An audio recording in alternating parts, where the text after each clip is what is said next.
hello' আজি আহিছো আমি কনকা ৰিজৰ্ট যিখন আছে ঢেকীয়াজুলিত বহুদিনৰ পৰা আহিম বুলি ভাবি আছিলো কোনোমতে আজি মিলিলে আৰু এইটো হৈছে আমাৰ আজিৰ বাবে ৰুমটো যাৰ নাম হৈছে দিহিং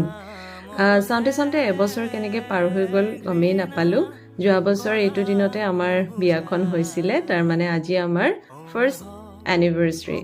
আৰু ৰাতি কেক কাটিম বুলি ভাবিছিলোঁ যদিও কেক কটা নহ'ল সেইবাবে বাটত আহোঁতেই কেক এটা আনিলোঁ আৰু দুয়োটাই সৰুকৈ ইয়াতে চেলিব্ৰেট কৰিলোঁ তাৰপাছতে ভাবিলোঁ এবাৰ ৰিজৰ্টখন চাওঁ আমি বাহিৰৰ ফালে গ'লোঁ নেক্সট ডে তাত এখন বিয়া আছিলে গতিকে সেই বিয়াৰ যোনখিনি গেষ্ট আছিলে তেওঁলোকে ধুনীয়াকৈ গান গাইছিলে আৰু আমিও ওলাই গৈ তাকে এনজয় কৰিলোঁ